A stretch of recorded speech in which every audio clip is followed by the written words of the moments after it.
Bonjour à toutes et à tous, c'est Sandrino du site Réussir ses relations. Qui se ressemble s'assemble ou les opposés s'attirent.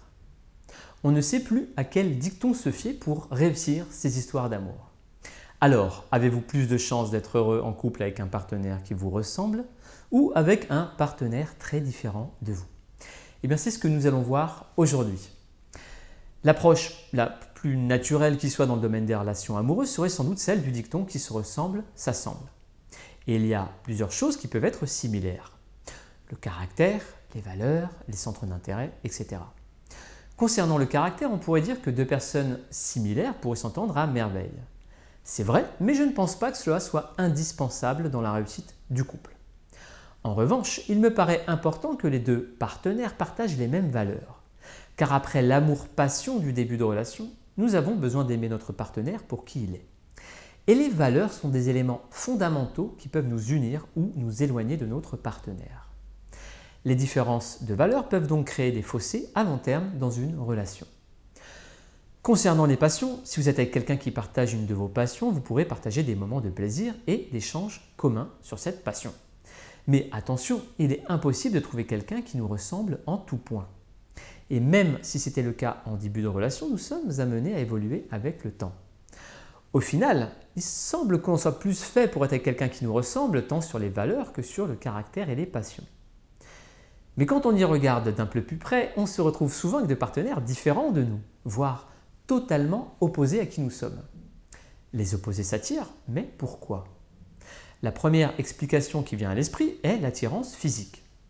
Nous sommes naturellement attirés par ce qui est beau. Quand une femme raconte à ses amis qu'elle vient de rencontrer un homme et que ses amis lui demandent comment il est, les premiers mots qui viennent sont « il est beau ». L'attirance physique, c'est ce qui fait que de nombreuses femmes courront derrière de beaux bad boys qui ne leur correspondent pas et qui souvent ne veulent pas s'engager dans une relation à long terme alors qu'elles veulent une histoire sérieuse. J'évoque les femmes, mais cela concerne également et bien sûr les hommes. Nous sommes par ailleurs attirés par des partenaires que l'on estime, car ils représentent des modèles. Si l'on manque de confiance en soi, on sera souvent attiré par quelqu'un qui a une grande confiance en lui. Si l'on a une personnalité introvertie, on pourrait alors être attiré par une personne extravertie. Il y a également d'autres facteurs liés à notre enfance et nos histoires familiales qui font que nous sommes attirés par des personnalités qui sont nos opposés. Et il y a un intérêt à être avec quelqu'un de différent de nous. C'est le fait d'apprendre et de s'enrichir de nos différences. Mais alors au final, quel est le partenaire qui vous convient le mieux?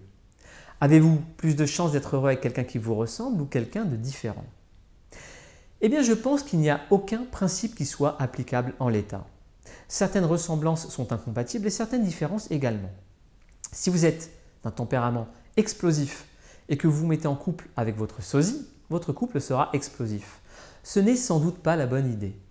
A l'inverse, si vous êtes psychorigide et maniaque du rangement et que vous vous mettez en couple avec votre opposé, quelqu'un de bordélique et qui laisse tout traîner, vous passerez votre temps à vous disputer. Donc ce ne sont pas tant nos similarités ou nos différences qui sont importantes, ce sont surtout nos personnalités. Plus on est ouvert, compréhensif et prêt à évoluer, moins les différences ne poseront de problème, si l'on s'aime bien sûr. Personnellement, je n'ai aucune passion commune avec ma partenaire. Elle ne s'intéresse pas du tout au développement personnel et à la psychologie.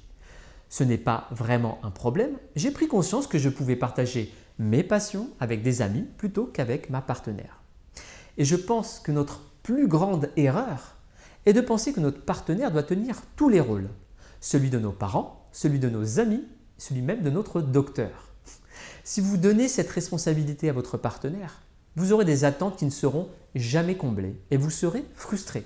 Cela créera des tensions dans votre couple et votre histoire en pâtira. Votre partenaire doit être considéré comme un partenaire de vie qui vous accompagne sur votre chemin, qui vous aide à progresser et surtout qui a un objectif de vie compatible avec le vôtre. Un dernier conseil, ne choisissez pas un partenaire qui ne veut pas la même chose que vous en espérant le changer. Voilà, j'en ai terminé pour aujourd'hui. Je vous remercie de m'avoir écouté. Si vous avez apprécié, n'hésitez pas à en parler à vos amis, allez voir mon site internet ou à vous abonner à ma chaîne YouTube. C'était Sandrino du site Réussir ses relations et je vous dis à très bientôt.